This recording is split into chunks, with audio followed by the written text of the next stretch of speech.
Guys, there is an actress turned podcaster embarking on a journey to interview everyone she has ever been in a relationship with or hooked up with. Her new podcast that she is starting is called X Appeal, obviously a play on sex appeal.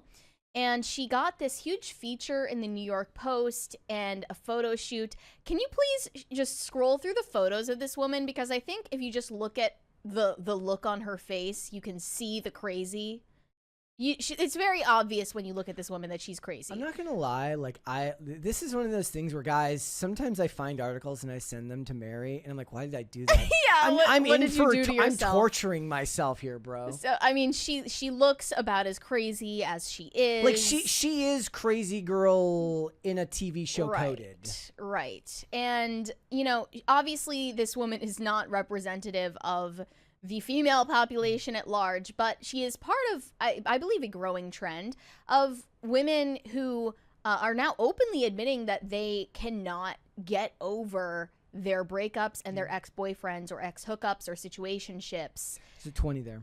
From Pop Culture Junkie. I'm not sure I ever believed in superhero fatigue. I believe it's crappy movie fatigue due to shooting before the script is done, crappy concepts, and sequel-itis. Yeah, that was like a big deal when they were making Avengers. Doomsday was like they were shooting a movie with no finished script. Like when James Gunn was making Superman, they were like applauding him for having the script done before the movie began filming. It's like, what is going on here? Why is that a novel concept? And it's not necessarily about superhero fatigue. It's about building up goodwill with the audiences. And if there is no goodwill, if you haven't turned in any bangers, as they say, nobody's going to feel like they're not in the habit of going to the theaters to see your movies. They have to feel like they're going to miss out on something if they don't go there. And that cultural moment has come and gone. Someone in the chat compared this woman to Taylor Swift, and the similarities are striking. She's just monetizing in a different way. Taylor Swift has made a lot more money off of her exes than Miriam Katz. They say, while the idea of tracking down every partner on your roster, because it's just assumed that you have a roster, may sound both anguishing and impossible, one woman has made it her mission. She's looking to find every last one of her exes, from a 5th grade pizza date to a strip club hookup, and grill them about what went wrong or right. Miriam Katz, an LA-based actor and writer, recently launched X Appeal, where, driven by the holy trinity of curiosity, closure, and titillation, she interviews everyone with whom she's ever had a romantic entanglement. It's described here. Miriam Katz interviews every person she has ever been romantic with on any level, from a 5th grade pizza date to an Orthodox rabbi to a stripper she once hooked up with. Every single person, and her goal is to interview 10 people for per year for the next 10 years. So she is an actress. It looks like it's mostly in short films, but she's been working all the way back to what looks like 2014. But like I said, it's mostly short films. It's not like things that you guys would know. I've never heard of or seen this woman before. She also has a theme song that intros each episode where she sings, "It's over, but I still have questions," a feeling to which anyone who has walked the precarious line of love and loss can relate. Not everyone. I wanted to reconnect with my past loves to find out what they thought had happened and to share my own perspective. I felt like I could process my past with them and make it a project, and it's a big endeavor. The range includes a sex addict, a rabbi, a female stripper, a well-known comedian, and a former beau battling cancer. She says, some of these people I might never have talked to again outside of the show, so I wanted to have one final conversation, a funeral for the relationship. It's me wanting to ask questions and figure out things that I'd always wondered, but also being able to say things that I didn't say during the relationship, especially at the time of the breakup. It's just probably best to leave those things unsaid. Most people would think that. Katz calls hearing and telling the truth a drug, and she doesn't hold back from seeking or speaking it, and nothing so far has been off limits or off-putting. She says, sometimes I feel less comfortable with certain people or subjects. The whole podcast has tension in it, and uncertainty and excitement, and a definite frisson. I saw that word and I actively got a migraine rolling my eyes. I don't find talking to exes awkward. My curiosity overpowers any oddness there might be between us. Mostly I want to know what they think happened. However, there have been revelations that were challenging to hear. The hardest parts were hearing my guests' struggles. how difficult it is for the sex addict to feel close to people. Hearing the man in an open marriage talk about how hard and scary it was for him to be with me, feeling like he could lose his wife. I feel the struggles of my guests deeply. It surprised me that the sex addict didn't want to date me because I was 10 years older and an actor. I had no idea those were issues for him. I was surprised that the stripper grew up Christian and her family supports her, and that a big part of her work revolves around making people who don't always feel sexy, like older women, plus-sized women, and trans men, feel sexy. She admits that she felt a recurrent spark with almost everyone in certain moments, and she insists the podcast is about revisiting, not resuming, a romantic relationship. Yeah, she's not trying to hook up with anybody. I'm not trying to hook up with anyone, but if I was once drawn to people, I am probably still drawn to them a bit in some way. She also underscored one important outcome. I'm proud of the people I've been with, and they affected me and helped me become the person I am. This is the selling point of hookup culture. Even through all the mistakes that you make, and all of the hookups that you may regret, at the end of the day, you're going to learn a lesson from it. Yes. And Sabrina Carpenter even said that. Like, she wrote this whole new album, Man's Best Friend, about how she put herself in unwise positions and situations, in toxic relationships, dead-end relationships, all with the foreknowledge that she would eventually learn a lesson from it. And I have no idea what that lesson is. I mean, how often, like, given how self-discovery. No, given how often these relationships end up with people blaming one another, what lesson do you even learn other than Right. like he was a bad person? Like, Usually the revelation at the end of it is like, he was a narcissist, and it's never your own and responsibility. he needed to go to therapy. It's never your own fault, so you don't really learn a lesson. Yeah. It just becomes, and then there's like a double-edged sword even further, where they're like, he hit it really well, so I didn't even notice it until it was too late. I'm like, then what are you learning in all of this stuff, if not the ability to, to suss these people out? I see a lot of women openly admit that breakups with their situationships, men who never committed to them, are harder to get over than actual breakups in relationships. Like, they felt strongly about the guy that never committed to them because he wouldn't commit. And now I think there are women much less crazy than Miriam Katz who experience not being able to move past a breakup. And I want to pull up this example of a woman named Sarah Louise who is embarking on documenting her heartbreak journey on Instagram for everyone to see. This is her video where she is debating getting on medication because she can't get over a breakup after over a year. Bro, I'm not going on any journeys. Let's not. I'm journey never going through on that. a journey. Here we go. To do anymore. I honestly don't. I lay in bed dreading every second of every day, and I feel like I am wasting my life away over someone who does not give a fuck. I think I'm gonna have to start taking these, unfortunately.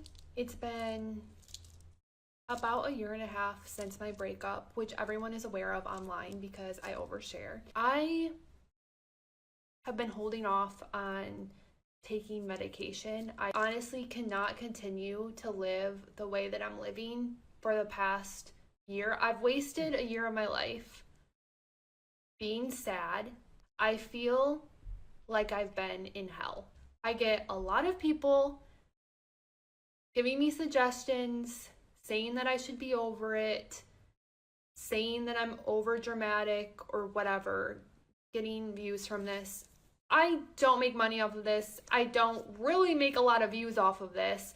If I wanted to get money or like clout or whatever, I would be posting about something different. Trust me, like, this is not a good look. Actually, it's probably you just haven't figured out how to monetize it yet. So true. like all you have to People do love is a train wreck. start a Substack and then start a Patreon where you could do like we should have her on the show. I could give her some advice. We're going to consult. Yeah.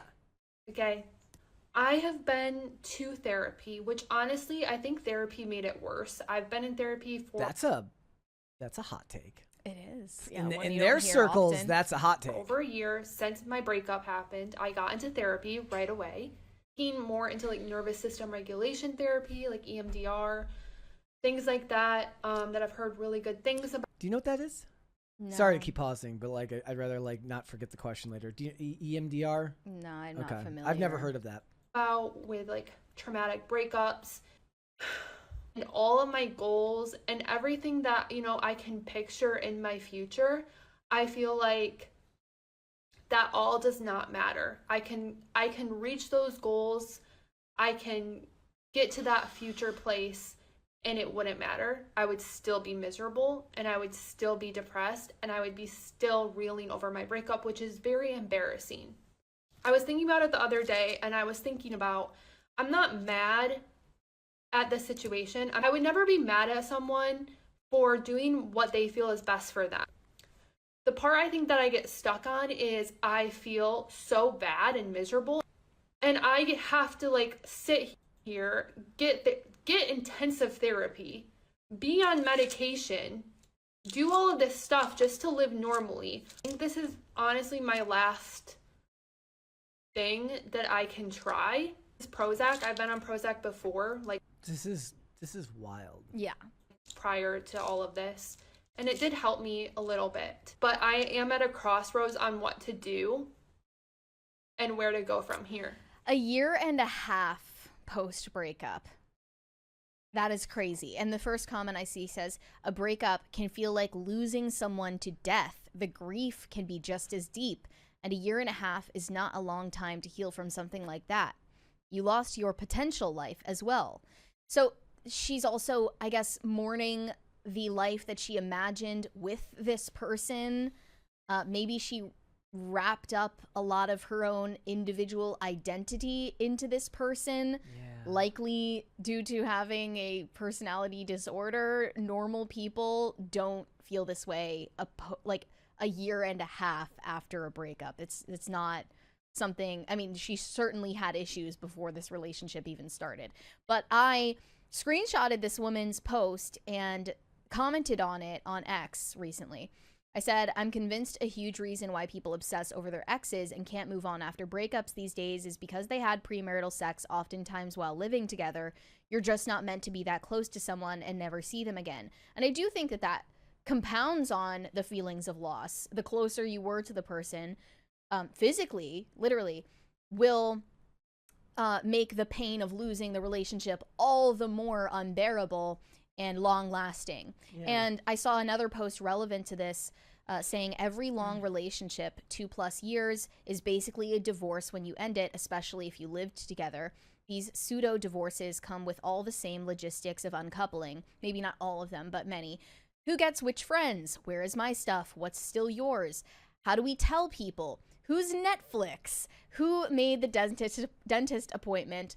It's not just emotional separation, it's administrative. If you're looking for the hack on the Netflix one, is you make a secondary account, but you name it settings, so that way they don't know that it's like somebody else's account still on the account. Well, and this, I think, is a reason why a lot of people don't end relationships that they ought to end, because of the headache of disentangling their lives in all of these different ways.